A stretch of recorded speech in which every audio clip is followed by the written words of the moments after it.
go. Hi, right, okay, so we've come on to the last part of our questions now for this little Q&A example information for coaches and trainers. What could or what would an example of a problem be, Paul, for that trainers might face in these, you know, when they're in the environment where they have to make the video? Yeah, so from my understanding, a very difficult point is always the starting point. Make people aware about the gains of short explainer videos. I think it's always good to demonstrate things, to be very practical, show examples, tell them about your own practical experience, and then try to motivate them really to do it for themselves. So it's always related to awareness raising, and you also have to address the needs of the people. So as said before, it's the client stupid. So try to find easy solutions for your target group, for your learners. I think if you keep these things in mind, it's quite easy. And don't try to make high professional videos. Start with simple, quick winners. Quick winners. Okay, thank you very much. That makes sense. Okay, and I think this question is for Hannah, the very final question in our little meeting today.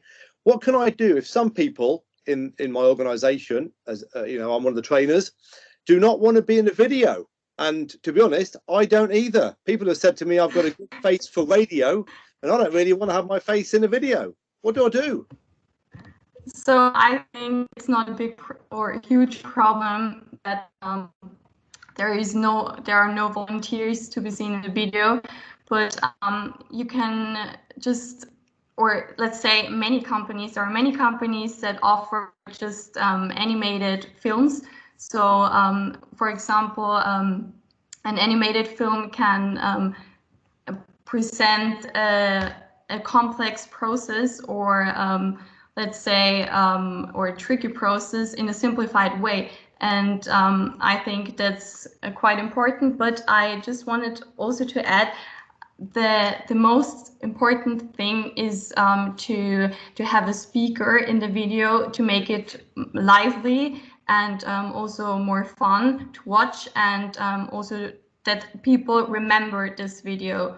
So that's quite of the, yeah, that's the main points I want to give the others on thinking. Yeah, is you do not have to be an actor yourself. We can use images, cartoons, or get other web-based video production software where it's got automated images and audio that'll come into it. Yeah. So it's so if people don't want to be in them themselves, they don't have to. And I think I have seen some explainer videos that Paul's been involved in, where there's been a series of sort of images and arrows and other symbols, and you haven't necessarily needed a person to explain and to offer instruction, because the diagrams on the screen and the transitions have actually done this for you. But I think you're right. I think a voice, or I think having some kind of humanistic touch to it, I think adds a bit of relevance, and it makes it specifically applicable to that work environment, I think. Yeah, thank you, Rob. I think this was a very interesting discussion, but just let me finish with one sentence to our audience. So, one call for action. Please, in the next 10 days, check out our learning platform, elearningproject.eu, and leave us some feedback there. If we can help you or support you, just send us and drop a message. That's great. Thank you very much. Thank you, Paul. Thank you, Hannah. I'm going to go off and find some people to make some videos with. Right, that's it. 3 videos.